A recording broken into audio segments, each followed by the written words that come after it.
check my hair out. Looks good, doesn't it? And it's because of my friends at Blue Man. They sent me out a full range of their products to try. Blue Man is a men's hair brand specializing in styling products. Their styling range is broken down into two categories, pre-stylers and post-stylers. Blue Man's Ascend Volume Cream is a pre-styler that's applied to damp hair, then blow-dried in. This offers much more volume and hold in the finished style. I personally love the Ascend Volume Cream. Monarch Matte Paste is a cream paste product that's super lightweight and it smells amazing. If you're looking for a high hold with a sleek matte finish, this is for you. Don't have the same hairstyle as me? No problem. Blue Man has a wide range of products, from low sheen pomades to classic heavy clays. Your best hair is just a few clicks away. There's even a hair quiz at blueman.com to help find the best product for you. Click on the link below and use the promo code Chael to save 10% at checkout.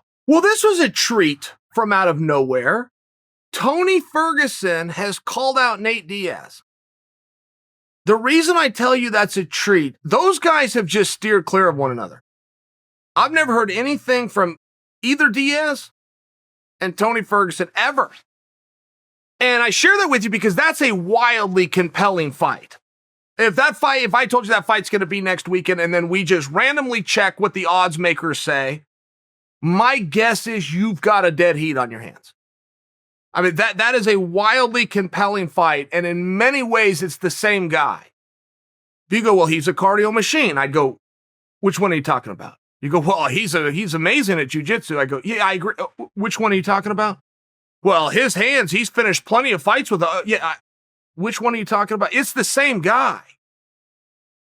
And I've always thought, apparently falsely, apparently I had this one wrong. I always thought those guys must have a relationship and or a respect for each other that I don't know about. Both jiu-jitsu guy, one's a Cesar Gracie, one came through Eddie Bravo, but both located in California, similar weight classes, same generation. Their careers really have mirrored each other, particularly if you're to go, well, when did they start and when did they finish? It's just one of these things where those guys stay out of each other's wheelhouse. And I assumed, all on my own, nobody told me, I just assumed on my own that they must have something. They must have worked out in one of those jiu-jitsu rooms. Maybe they did an open room together. Maybe the Ultimate Fighter and they got to, I never knew. Nobody's ever told me that, but it always seemed as though those two guys, oddly, steered clear of one another. Similar weight classes, exact same path. Until today. And Ferguson went first.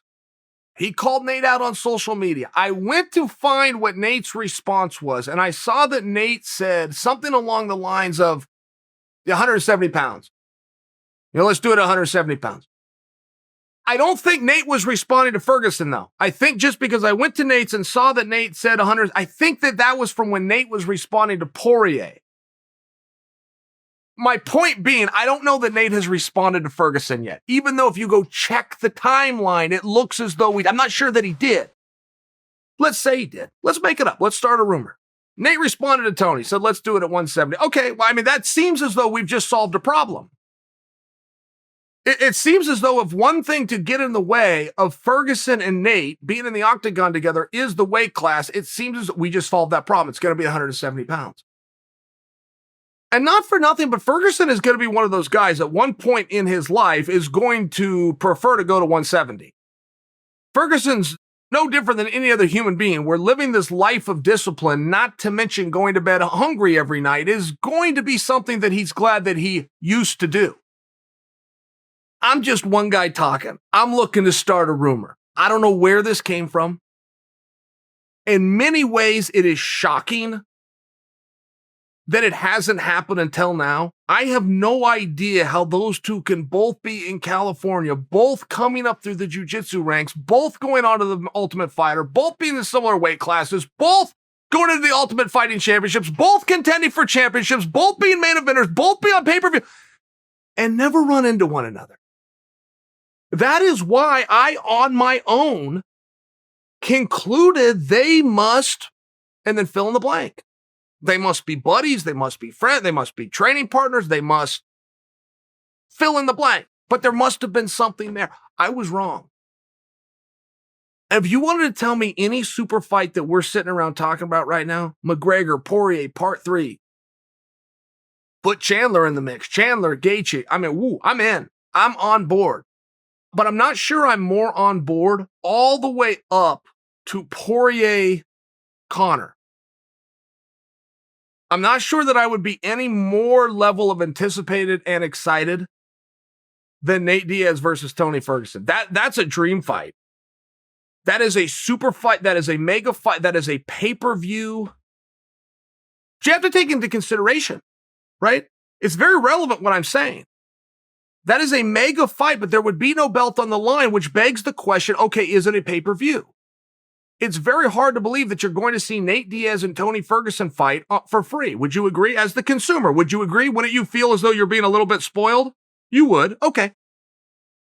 Isn't it hard to believe that they would headline a pay-per-view, no belt on the line? When's the last time that happened? Relevance being, if those guys fight, it is on pay-per-view. It's not a title fight. If it's not a main event, that changes it to 3 rounds. I mean, that changes. That's a totally different fight. If I'm asking you to give me a breakdown, give me an X's and O's of Ferguson versus Nate Diaz, and I tell you it's 15 minutes or I tell you it's 25 minutes, you're going to have a completely different opinion, which only creates a problem. Let's say you could get Ferguson and Nate together. Whatever in the world is the backstory on how these two stayed apart, where are you going to put them?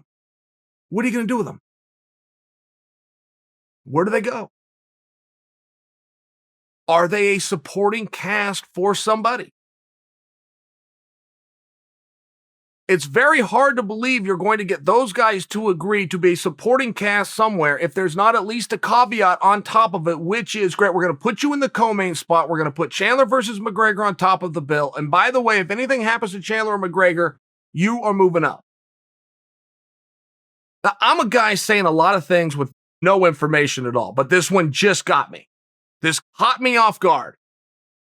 Ferguson went after Diaz. What in the hell is taking so long?